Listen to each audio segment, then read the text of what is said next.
have audio now? Yeah, I can hear you now. Perfect. How are you? Great. I'm fine, thank you. And you? Well, everything is good. You back home? Yeah, back home Yeah. a couple of days ago. Yeah.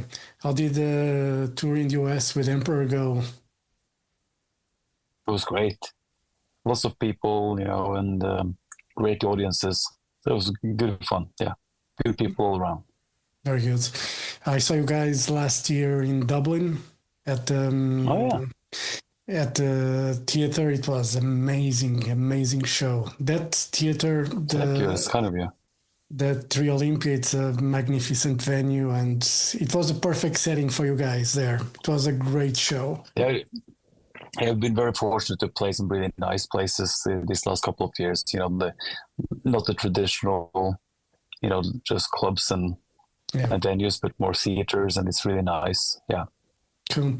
And you are playing in Portugal at the Comendatio Festival as a solo artist. What can fans expect from the show? Well, this year I'm kind of focused on doing material of the latest album, but also focusing in on this EP that I did prior to the pandemic, which is in Norwegian, the Telemark EP. So instead of just doing, because for many years I did a lot of, mixed set of different songs. So this year I've kind of focused in on a few kind of focused atmospheres, if you will. Yeah. So I think I'm going to try that for this festival. And the latest record, the self-titled, you released two versions of it, the metal version and the orchestral. Why did you decide to kind of split both? What was the idea behind it? No, that was some of the main ideas behind making that album in the first place. Kind of writing something that I felt could, that it could work both ways. So it was kind of giving myself the challenge of trying to, can I say, write an imaginary soundtrack inside the context of a metal album. So the whole idea was to write the orchestral arrangements first and foremost as if I was writing it for a proper orchestra, so it's very traditionally orchestrated, but to write it in a way so that if you took all the metal elements away, it would still work as its own individual thing, and also in a way so that they kind of dynamically interact in the sense where not all the time, but sometimes where the metal side of things are pretty extreme. The orchestration or orchestral version is backing off and being quiet and then kind of changing. So they have kind of different dynamic trajectories in a sense, and also there are different stories to those two elements. But it was a great experiment, to do. Because I was listening to the orchestral sides of the album, and it brought me back to the very old school scores, like for Jerry Goldsmith. I know you're a fan, and thank you. Yeah, it kind of remind me of those vibes. There is really, like, I don't know, I'm not sure if they are the violins, but they get really sharp sometimes, and you sense excitement and danger and emotion. And I thought that orchestral side was really, I could almost paint pictures in it. I'm glad to hear it. No, that's you're spot on. That's definitely my inspiration for. I mean, I love modern scores as well. Hans Zimmer and all the big stuff. But for this particular album, it was really Jerry Goldsmith. By no comparison whatsoever, but as an inspiration, that sound, with Bernard Herrmann, early, John Williams, of course, but the traditional orchestral soundtracks, not a very mixed Yeah. hybrid things.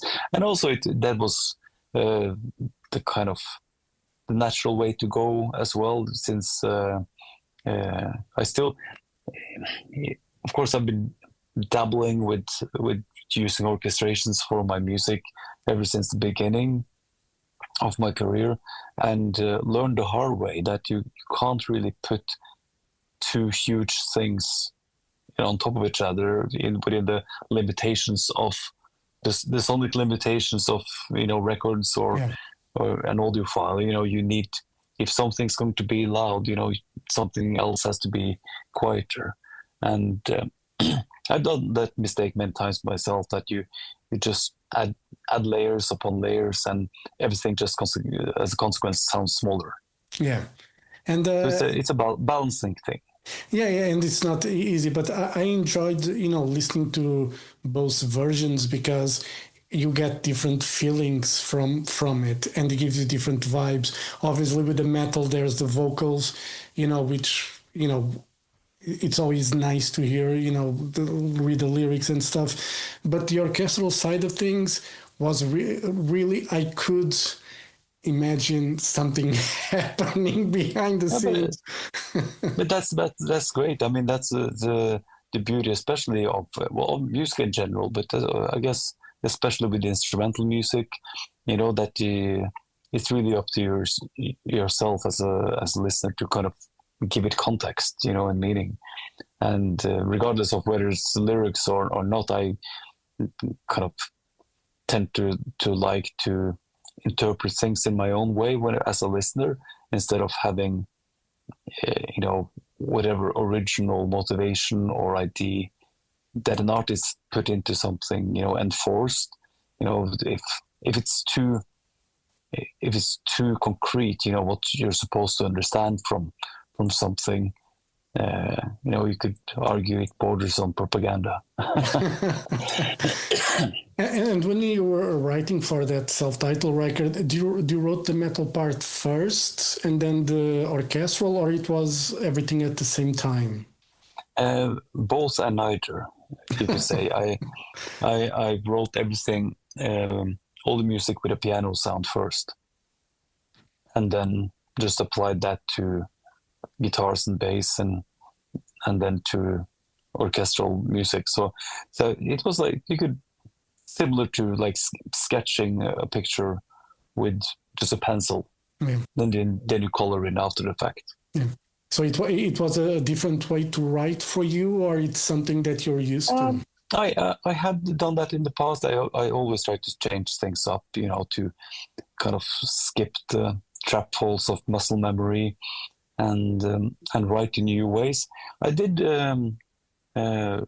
most of my, what would that be, my fourth solo album, Eremita. I wrote that predominantly with a piano sound, and then I came back to it. But this is also very typical when you're dealing with you're writing for orchestral stuff, that you would do like a piano sketch first and get all the right elements in, get your voicings, and it's very visual and nice to see how the music comes together, and then it becomes easier to orchestrate it and make it make sense. Yeah, and for you, listening to your solo records, you always keep changing and challenging yourself musically. You try to dab in different musical genres, elements, so to say. It's important for you as a musician to touch with different styles of music, in order to grow musically, because fans hate that normally. Normally, but no, not necessarily. I would say the reason I do that is, of course, not to provoke or do anything. I mean, if I'm not inspired and not into it, and like in a position where I really want to make the best possible album I can at that point in time, if I'm not enjoying myself doing it and learning and having that challenge, Yeah. I don't think I could make anything that's worthwhile. I mean, or put it simply, if I'm not excited about making it, I don't think people will have something that is exciting to listen to. Yeah. And I mean, and I've used this example 100 times before, but I mean, there's the AC/DCs and the Lemmys of this world, in rock and roll, and you can't, they're icons of rock and metal music, yeah, but for being exactly what they are throughout their career, yeah, but there are also the David Bowies yeah, of this world, who are continually changing, or Radiohead, for yeah, example, continually changing, but never at the expense of an integrity of being David Bowie or Radiohead. yeah, But they can, and I do not compare myself by any means. I couldn't hold a candle to those guys, but the the way of approaching writing new music is, I would like to think, is similar. I'd like to trust that even though I make things with other tools and other, coming from a different angle, at the end of the day, I just have to trust that my artistic whatever is peculiar for the way I do things will make it sound like me. I never wanted it to sound like someone else. I just wanted it to sound like me in a new way, yeah. if that makes sense. Yeah, it does. It's for you, as an artist, as a musician, you need to be excited to make music. Otherwise, you know, Absolutely. it's not worth it. I mean, I'm not saying it's not worth it. I know people that will be happy just to do the same thing and, not bother much. But, you have a creative side that it's clear throughout your career from Emperor, to your solo career and whatever other projects you touch on, that, there is a creative side of you that comes out. And I think it's important for, not to be stuck in the same place. It can get boring Well, really it's at fast. least it's at least important for me, Yeah, But some people enjoy. I mean, there are a lot of bands who kind of just make albums as this kind of small part of maybe for going back on the road again. yeah, You know, some people live for that whole interchange of energy that you get from the live experience. And which is fair enough. yeah, And if they're good at something and have something that works and that's gets them going, there's nothing wrong with that. But we all have different things that motivate us. yeah, And I can, for sure, I can appreciate that fans of music may find it a bit hard to follow along. When you do something, okay, one day you make some 8-string stuff with saxophone, and then I do some orchestral stuff, and then some stuff in Norwegian. But I think it's a fair exchange. I hope people who listen to my music know that every time I never do it, in a compromising way to maybe, oh, if I do it like this, I might sell a bit more records or whatever. I always do it, hopefully with the same truthfulness and integrity as when we started Emperor, yeah, because let's face it, starting a black metal band in 91 was hard to get very popular. yeah. Quite the contrary. Yeah. And Excuse me. and speaking of, Emperor, does it surprise you that after all these years, you guys are probably as more popular than ever? Because seeing the festivals you play, the headline shows you do, which is bigger places every time, does it surprise you that like a black metal band is not supposed to have this much success in a Yeah, sense? totally. I'm always surprised. I'm also very grateful for that fact. And but I think it's also a matter of the times we live in. That we came in a time where uh, uh, you there was a time span where you got to develop a relationship to a band or an artist. And I mean, prior to that, of course, there were a lot of musicians and a lot of bands, but say, what can I say, in '60s, most people, young people would choose either Beatles or Rolling Stones. Yeah. It was not that much to pick from. but these days with social media and having access to any album. I mean, I'm sure you're probably younger than me, but I'm sure you can appreciate the feeling of when you're a kid and you save up money to buy that album on vinyl, and sometimes you don't know.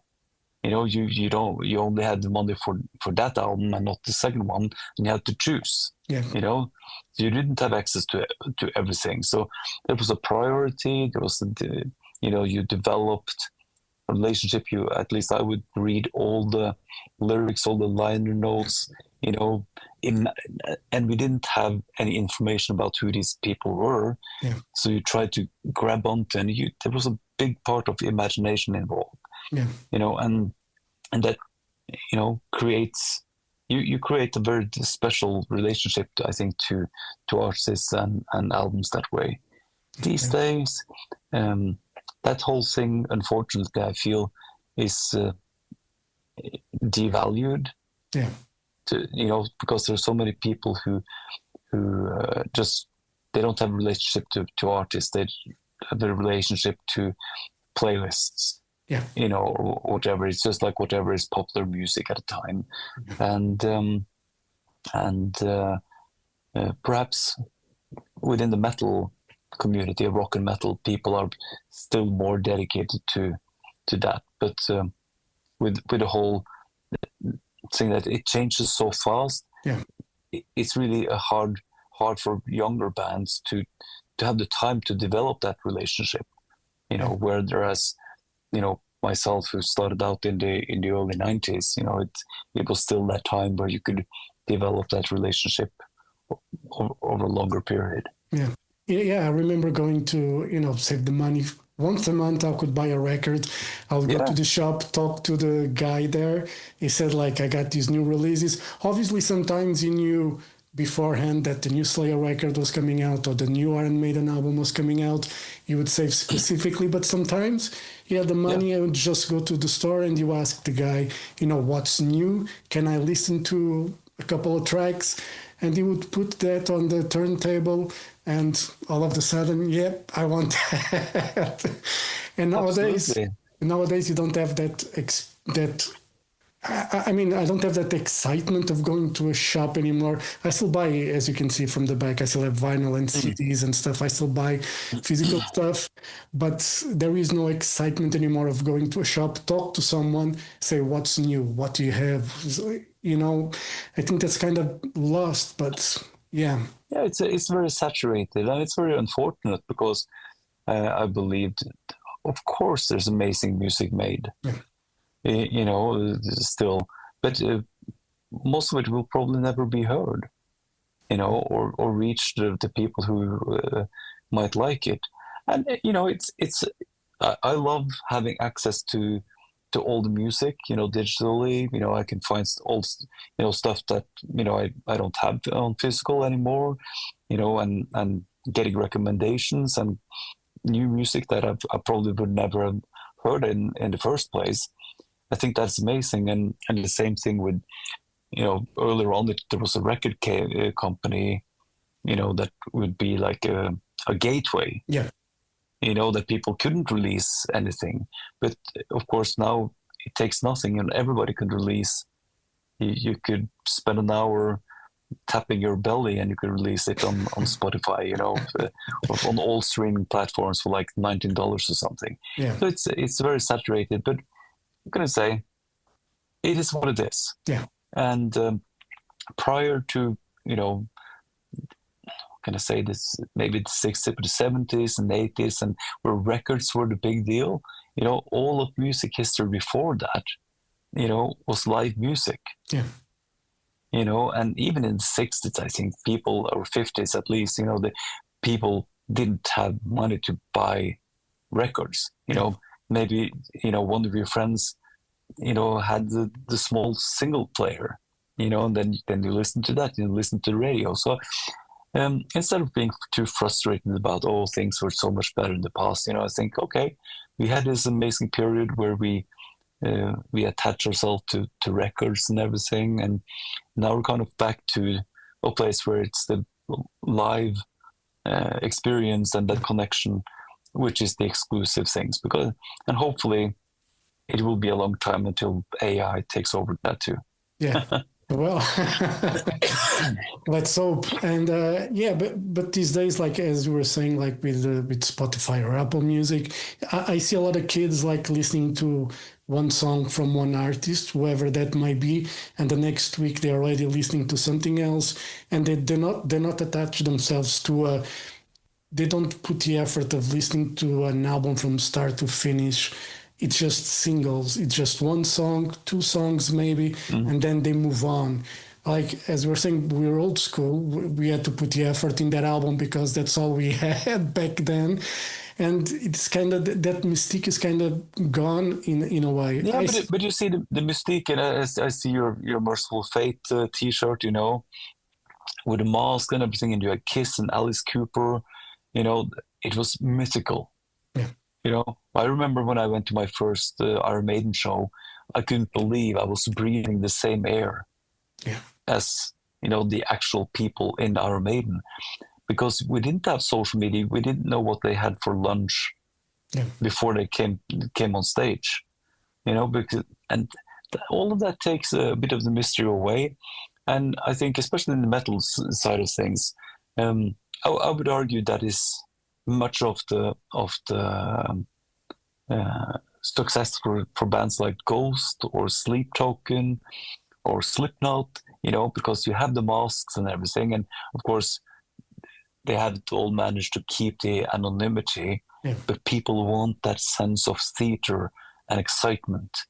They don't want to just see. I've used this example. I mean, I've been very fortunate to get to know someone like Rob Halford, during my career.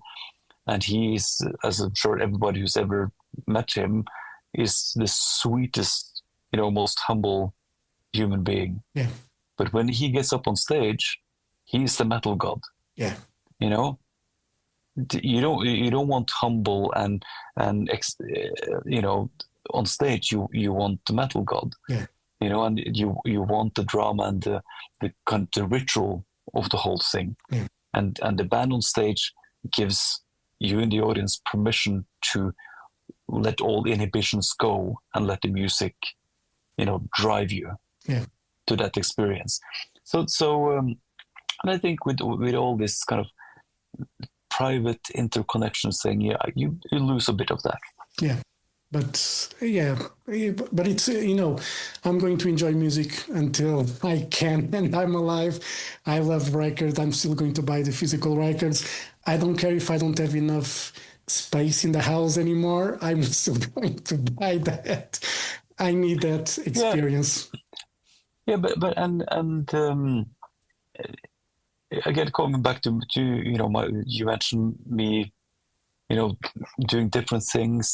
And I mean, my latest record, it came out in February. Was it? Yeah, February 24, right? Or 16th or 24, yeah. Yeah, I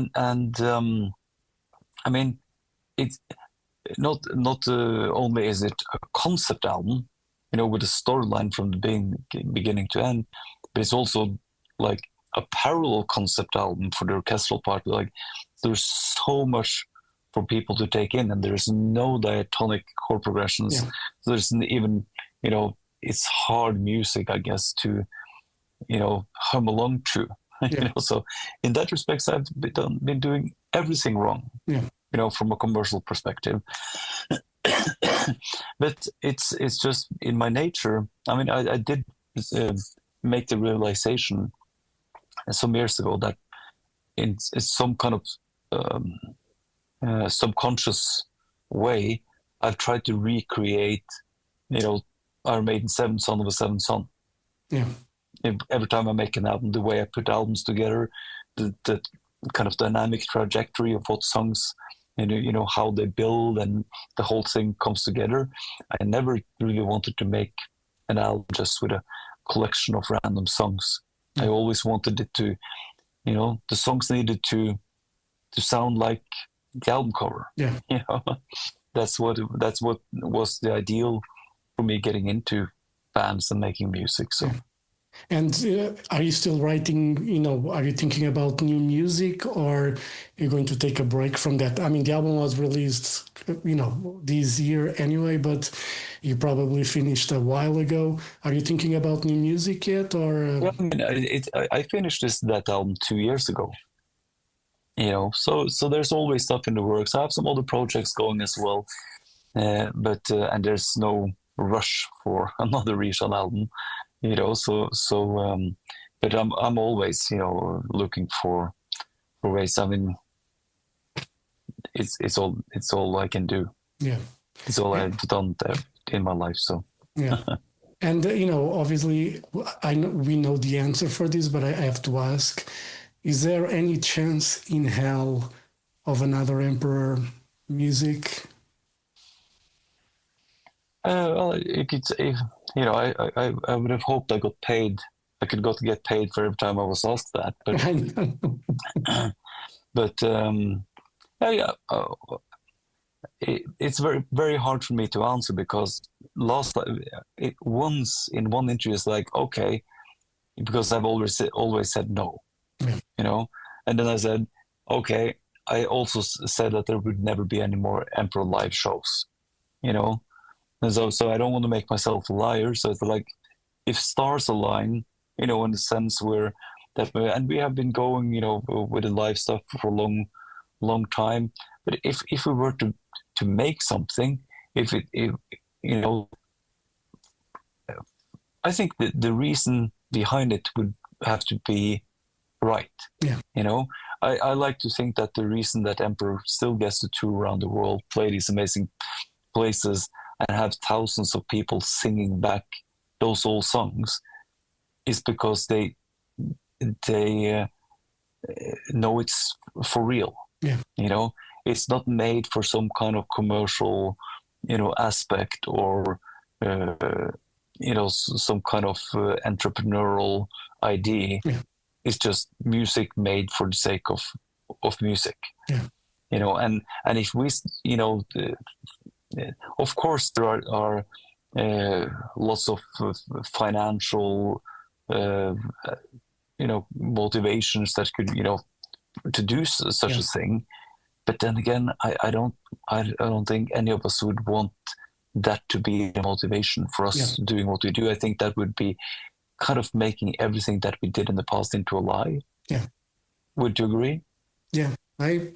So I'm saying, I'm not saying going to make myself a liar if we end up doing something one day, but and say no, and then we do it. But it would have to, if we do it, it would have to be for the right reasons. Yeah.